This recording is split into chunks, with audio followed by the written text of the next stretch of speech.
Today I will be ranting about the Star Wars Special Editions. If you don't know what the Star Wars Special Editions is, it's like a edition of Star Wars, The Empire Strikes Back, and Return of the Jedi, but more different. It's like more edited, more stuff is added into it, and yeah, it's like an edition where basically it's like a very different edition from the original theatrical version. So this special edition was first released in '97, then '04, then '11. And it kept changing and changing and changing. There's three kind of special editions, and these things are awful. I mean, they're pointless. I don't even get why we have a special edition. I mean, we don't even need a special edition. If we needed a special edition, all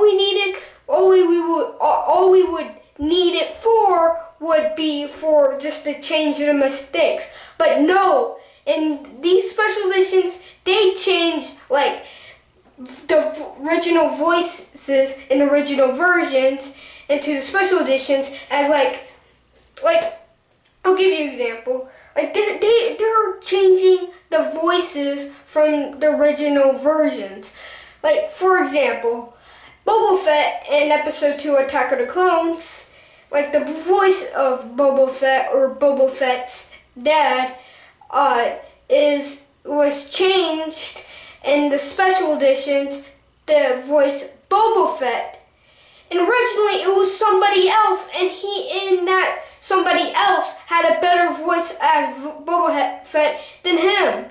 It's just disrespecting the actors who originally played in the movies. It's pretty pointless. As I said, the only reason why you need special editions is just to fix the mistakes. I mean, they did in special editions, which I loved. Like one time, R2-D2 was in front of a blue screen, and it was like wherever he was blue on him, it would like be black. So they would change it back to blue, which I love because it fixed a mistake, and that's what the special editions should be. But no, instead they do with the special editions to change voices.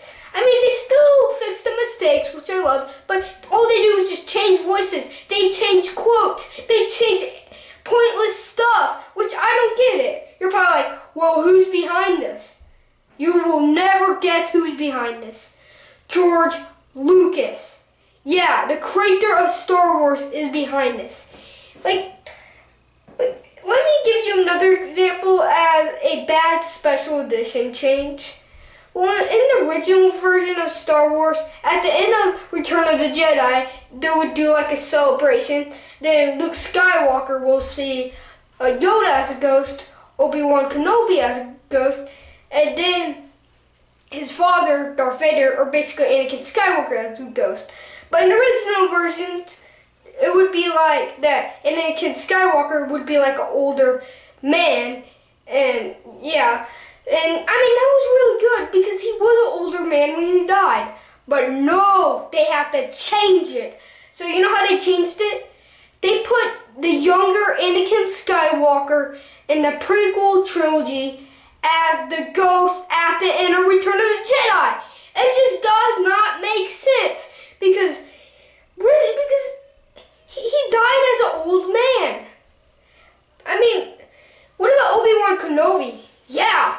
Isn't he supposed to look like the Obi-Wan Kenobi in the prequel trilogy since you did the same exact thing to Anakin Skywalker? It just does not make sense. That's another pointless change. Another pointless change is that I'm not sure if this is the worst, but this is probably the worst to basically everybody.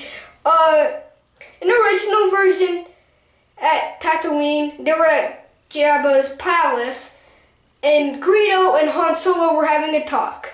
And this is the original version. And then Han Solo shoots Greedo, which he should be because that's how Han Solo acts. But no, they had to do it with this version.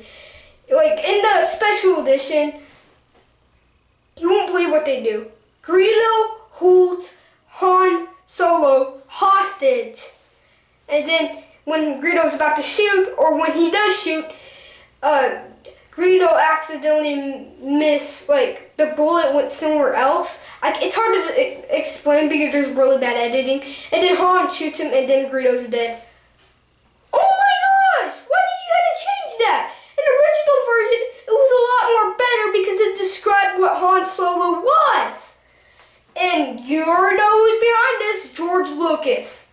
He says the only reason why he changed like the Han and Greedo thing is because he wanted to make it more family friendly. Who cares? Why do you have to change it?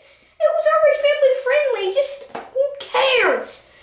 And I mean, it's just dumb. I don't even get why he had to do that. And there's some Star Wars fans that absolutely hate it like me, but they actually hate it so much that there's like a campaign going around like saying Han shot first. Everybody complains about it. I complain about it.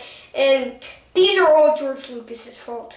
I mean, George Lucas, I know you're behind the special editions, and you're disrespecting what you did back then. Like, when you're making the films, you're disrespecting the voices. You're changing everything, and it shouldn't even be changed. It's just dumb. I mean, it's just pointless. And I just hate it. I don't even get why he should do it. And if you want to buy the original version of Star Wars, you could buy it online on Amazon, but it's like a limited edition thing, or limited edition DVD. It's not on Blu-ray, but it has really bad quality. So why does the only original version have really bad quality on DVD and you could buy it? I do not get it. I mean, you can still see stuff in it, but it has really bad quality and needs to have better quality. So here's the question. I don't get why George Lucas is not releasing or basically Star Wars, The Empire Strikes Back, A New Hope, the original versions in high definition on Blu-ray. That's what we need. Not just an awful quality version of those on DVD. I mean, that's like the closest thing you could get. But the reason why George Lucas is doing this is because he says in his own quotes that the original versions are no need to be seen. Like, it's like he's saying that they're awful and they're like, and since it was like back then, he couldn't do really nothing with them. So he says that it's on need to be seen. That's what he basically thinks of the original versions. But you know what I think? I think the original versions actually made Star Wars what it is today. I mean, look, Star Wars is everywhere. We even have a new movie this month that just came out.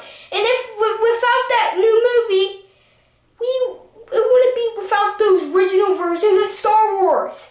So, I mean, I'm not sure if this is true or not, but I heard that Disney said that they tried so hard to release the original versions of Star Wars on DVD and Empire Strikes Back and Return of the Jedi on DVD and Blu-ray, but since 20th Century Fox and Lucasfilm owns those films, they're not allowing Disney to do that. Because that's all in control of George Lucas. But George Lucas, the original versions is what made Star Wars popular. I don't care if you want to mess around with your dumb special editions and make Greedo shoot first. I just have to see those original versions. I mean, the original versions is what made Star Wars popular. So you're just gonna leave it in the corner and then get a new version of Star Wars and make sure nobody listens to the old versions of Star Wars, sees the old versions of Star Wars? It's just so confusing. You are the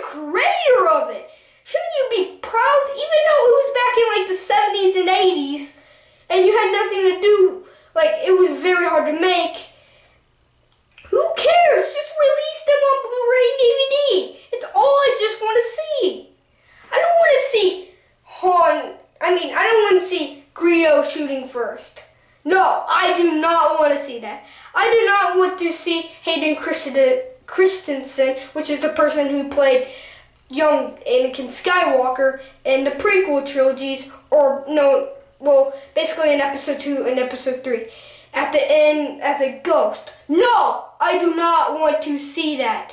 Or I do not want to see Boba Fett's voice change. No, I do not want to see that. I want to see the original versions, because that is what is important to me. And stop, George Lucas, from disrespecting your own work. It's what you made. You tried so much hard on it, and now you're just ruining it with so much junk on it. Well, so don't forget to subscribe, leave a like, and thank you for watching this video, and thank you for listening to my opinion. So yeah, boy.